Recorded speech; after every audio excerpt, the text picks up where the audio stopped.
Okay, Phil, so we're pretty much at the end of day 2, so 2/3 through the Nasscom conference. So what have you learned about the industry so far at the conference?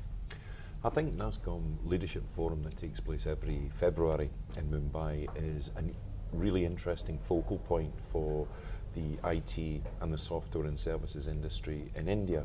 But to my mind, it represents only one moment, one period, one few day period in a much longer term learning curve that I go on when I look at the Indian, particularly the Indian BPO industry, which is my specialism. And I have learnt as much from going out into the field, talking to ordinary agents, team leaders, visiting companies, conducting interviews all over India over the past 12 months. As much doing that as I have from this particular conference. That's not to demean the Nasscom conference, but it's only to have realistic expectations that you can only learn so much from a conference.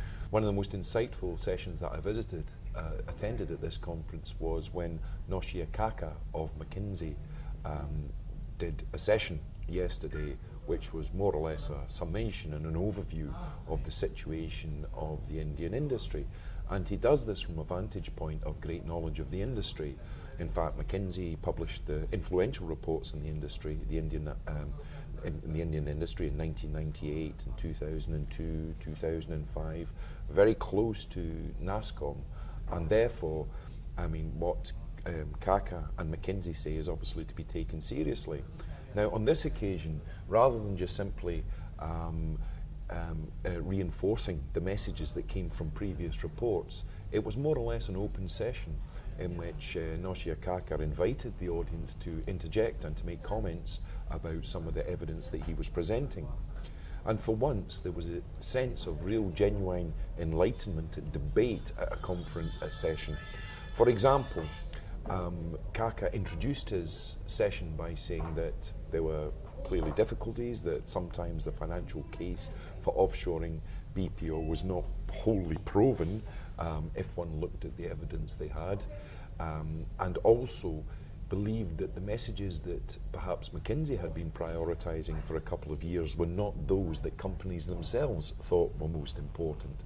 An interesting discussion ensued, during which some of the elephants that have been in the room at previous Nasscom conferences were let loose.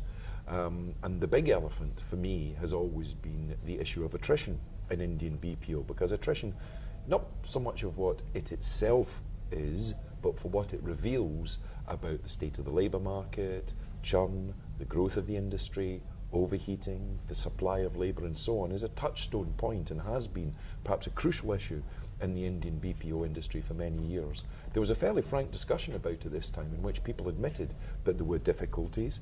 They were also admitting something which I've never heard admitted at an Nasscom conference before, that the conformance to service level agreements, the strict conformance to service level agreements, might actually be having a deleterious effect on the motivation and commitment of employees, forcing them to behave in rigid fashion.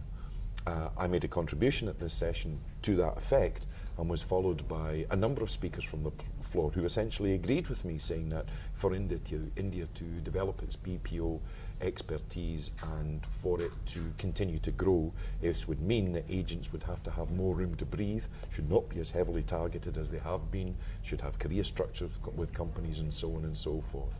So this was really an interesting finding. I think also that I've discovered is that there's a sense that the Filipino BPO and call centre industry has grown extremely quickly, and many are predicting that indeed its voice segment will overtake India's voice segment, if it hasn't already done so, within the next number of months. Now, what we are beginning to see in the Philippines, I've just returned from there, I think what we are seeing in the Philippines is actually the manifestation of virtually all of the issues that bedeviled the Indian industry over many years.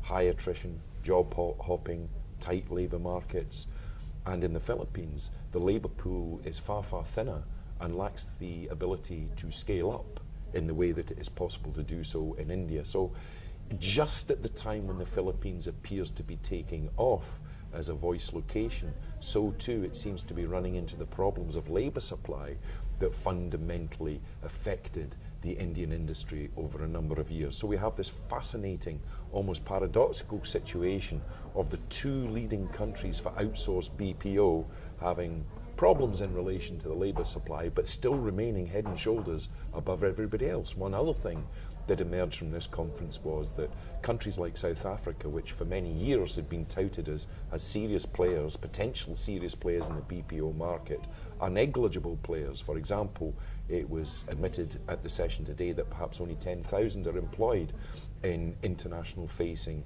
call centre activities in South Africa. So this clearly is an interesting development. The final thing I think of great significance is that increasingly we're genuinely moving to a world in which global service delivery, onshore, offshore and nearshore delivery is emerging.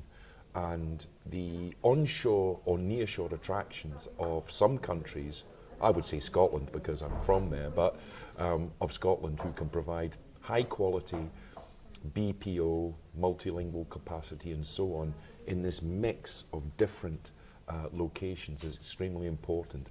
And what's also interesting about the last 12 months is that now we have 4 Indian call centre BPO companies operating within Scotland. So clearly these Indian companies are taking big steps to become global service providers in their own right and to seek to provide services from onshore destinations in the developed countries.